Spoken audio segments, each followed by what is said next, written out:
You're listening to the Mark Drucker Show, brought to you by Drucker Hypnosis Center at www.mdhypno.com. Mark is a world-renowned hypnotherapist who specializes in phobias, fears, panic attacks, anxiety, smoking, people who want to stop smoking, people with weight issues, people with low self-esteem.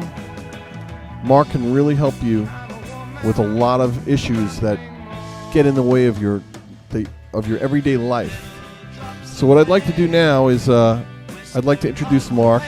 Just remember, change your thoughts, change your life. Drucker Hypnosis Center. Everybody, Mark Drucker. Thank you for that warm introduction, Peter. Hi, everybody. I'm Mark Drucker, your good friend from the Drucker Hypnosis Center. Today's topic we're going to discuss is, are you ready for hypnosis? Are you ready? Hey, Pete, what do you think makes someone ready for hypnosis or not? Well, that's a good question. I would think the biggest thing about hypnosis is people that are skeptical of the whole thing. That's right. You have to understand what hypnosis is before we even get to the "are you ready for it" part. Hypnosis is a very relaxed stage. It's a very deep stage. Excuse me, I'm stumbling. That's okay. Why are you so doing what do you do? me? You want to have a martini or something before the show? Come on, come on now, you nuts? No. What hypnosis is a very deep state of relaxation in the body, but a heightened state of focus in the mind. So it's where we go. So that is it almost like dreaming in a way, or like no. Dreaming is your unconscious mind. That's you when you're asleep, when you're dreaming. Okay, so that's the autonomic nervous system. The unconscious mind controls your autonomic nervous system in your dreaming. The autonomic nervous system is your natural body's breathing, heartbeat, colon function. What part of my mind is hypnosis? Hypnosis is a combination of the subconscious part of your mind, where your habits, thoughts, beliefs, memories, essentially who you are, live. And the subconscious mind doesn't think, but your conscious mind does think. Of course, your conscious mind is just analyzing, does all the analysis for you, but it's analyzing based on the rules in the subconscious mind, because the subconscious mind is just like a bin that holds all these feelings, memories, thoughts, behaviors. It doesn't do any analysis. It's just a storage bin. Okay. So it works with what it has. Okay. So hypnosis is a way of using the conscious mind kind of to pick through the subconscious mind and differentiate between perception and misperception, what's good for us, what's not good for us, how we want to feel from how we don't want to feel. We take away what we don't want to feel, keep with what we like about ourselves, and add in how we want to feel about ourselves. That's it. That's pretty much how it works. But the point is, once you know that this option exists, that you can make a change in how you live your life, how you feel, how you react, and get rid of the panic, the stress, the tension. So, question: what about people that have real major problems, but are skeptical about hypnosis? They're afraid of it. They don't believe in it. How do we get them to say, hey, you know what? I've tried the drugs. I've tried psychology. Nothing's helping me. What do they hit rock bottom and then just give it a shot? What goes on? Well, I don't think of this as a disease. This is a learned behavior. This isn't this isn't a disease that's genetic. This is all learned behaviors. So the rock bottom's different than from, say, perhaps an alcoholic or from, say, a cancer patient. Can you help people with alcohol problems? I can. They need to get clean. And alcohol is what we're going to talk about later as a distractor behavior.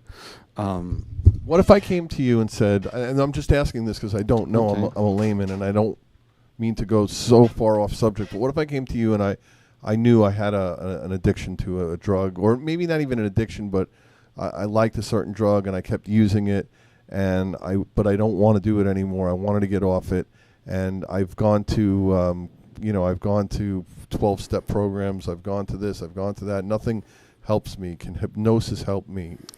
It can. Hypnosis can definitely help you. I've worked with I'm very familiar with the 12-step programs of Narcotics Anonymous, Alcoholics Anonymous, and etc. Honestly, the only addictions I help people with are alcohol and cigarettes. And food.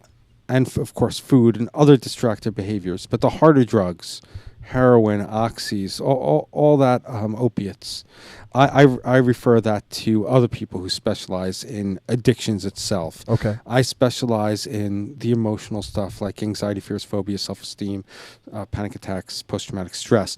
But the question you're asking me is how do you know if we're ready for hypnosis? Now, once you know that hypnosis exists, and I explained that to you just a moment ago, Pete, and to my beautiful audience out there, and all of you are beautiful. And how do we know? Well, the first thing I do is it's a lot of times it's the smokers. And I deal with the emotional stuff, but a lot of times it's the smokers who I want to quit smoking, but then again this, but then again that, but then again this, but then again that. And then I'd say, look, let's look at the scales of justice. Think about watching Judge Judy, and they have that image of the scales of justice, or something you might have seen and learned in high school and college. The scales of justice is simply a double beam scale where the right equals the left. If one side is heavier than the other side, then that's the side that weighs down more and that wins. If it's 50-50, then it's a deadlock. Are you with me so far, Pete? I'm listening. So I think of it as I have people when it comes to, let's say, smoking, it's very easy. So for smokers, and I was a smoker, and I became a non-smoker through hypnosis for the first time. Were you a midnight toker? I'm not Steve Miller, and neither are you. But I do play him on TV. I really love your peaches. I want to shake your tree. Uh-oh. No, that's not true at all. That's a lie. Anyhow, you've completely distracted me. Me too.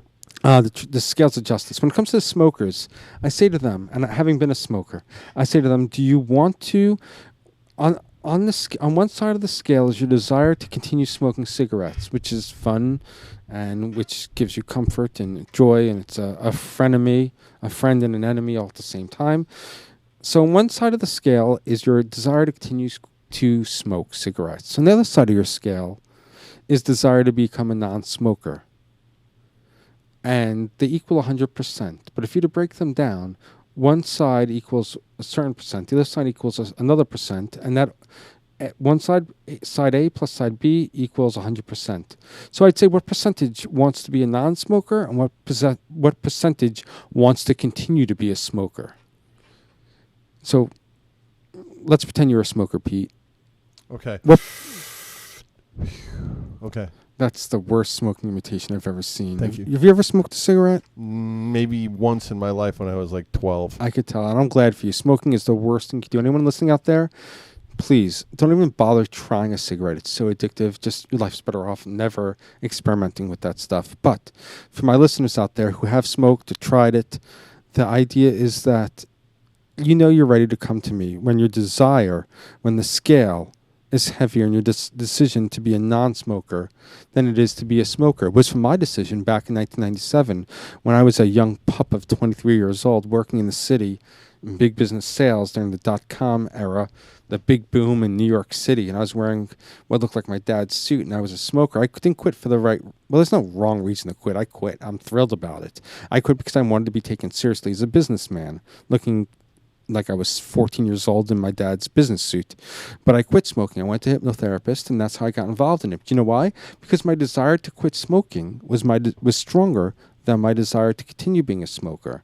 I laid down my money. I did the work. It's not the type of work I do now. My work is way far advanced, way far ahead of that. But nevertheless, I left that place as a non-smoker. And it was so cool. It was like Jedi mind trick for me. I decided to become a hypnotherapist. The point is, when it comes to hypnosis, if you desire to be stuck and locked in hypnosis or stuck in a rut or fears or phobias or, you mentioned the 12-step program before. Do you know what the first step is? I've never been to one, so I don't know. Okay, well, I've done a lot of research and work on this area. I know the 12 days of Christmas. Well, that's good. You're a Jew, but that's even better. Okay. That's more points for you, Pete. The first step of any 12-step program, being addiction or alcoholism. I'll use addiction because it's simple. The first step is we are powerless over our addiction, and our life has become unmanageable. So powerless over addiction, meaning everything comes before that addiction, and we're powerless over our addiction, and our life has become unmanageable. So it doesn't only apply to cigarettes. Those people standing out in the rain, in the cold, huddled, to have their fix, thinking it's going to lower their stress, which it doesn't. It has to do with more about, well, for me, it has to deal with anxiety, fears, phobias, self-esteem. If your desire to be free from all that struggle, and it's like breaking up with a girlfriend and feeling that pain, like in the movie Swingers back in the 90s. I'm dating myself again, but that movie had to do with the guy was so used to the pain of being lovesick over his girlfriend who dumped him that it was all he knew was being lovesick. And it took him a while to adjust to not being lovesick anymore because it was a different him. And a lot of people are used to being in a state of anxiety and panic and fear. But when your desire to be rid of that is stronger than your desire to stay within that realm of sitting around wasting in your own mess, then it's time to pick up the phone, call the Drucker Hypnosis Center for a free consultation.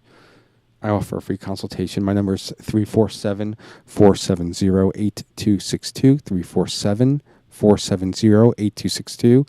It's Mark Drucker Hypnosis Center. Google me. I urge you to see what other people have written about me on the free and open internet, where I can't control what other people say about me because I've had so much success, and I'm proud of it. Or you can just go to my website, www.mdhypno.com. You know what Mr. T says, right?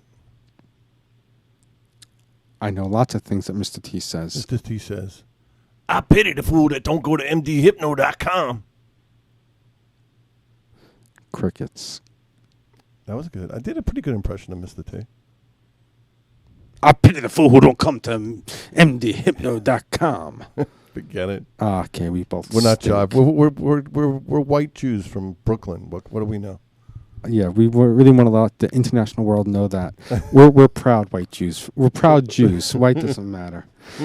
But we're also people who help others recover from a situation that they don't want to be in. Fears, phobias, anxieties, panic attacks. You don't have to live this way anymore, people.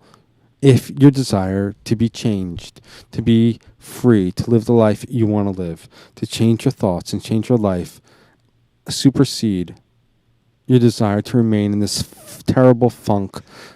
Why live a life that's blocking you from your real potential when Mark Drucker can help you? And all it takes is a simple phone call. Mark will talk to any of you. Give him a call. Go to his website, www.mdhypno.com. There's a ton of great information there. There's a ton of great articles. There's podcasts, all kinds of stuff that'll give you information. But Mark, will absolutely help you. He will talk to you and change your life. And that's the bottom line. He is world renowned. He has helped thousands of people. So why not you be one of them? That's great. That's exactly right, Peter. And let me just say one more thing. It's only it's a 5-session interactive program. You're a participant while in hypnosis. It's really, really cool for you.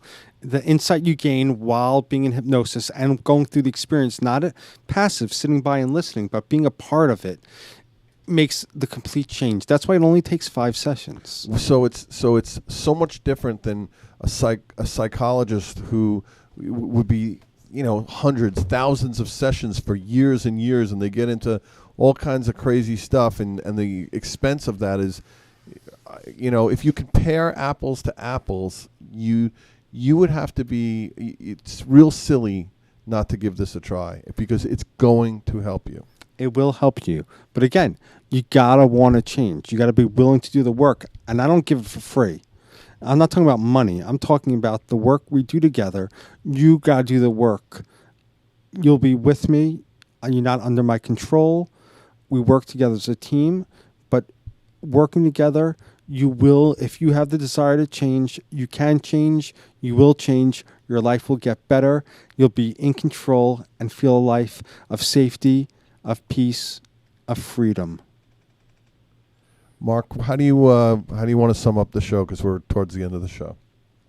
Well, I just want to sum it up with the basic point of this program is that hypnosis is a choice. When you're ready to make it, when your desire to be free from the things that hold you down are stronger than the desires that keep you down and living in this muck, all you got to do is just give me a call and we'll make things happen. Thank you, Pete. Thank you, my beautiful audience. I love you.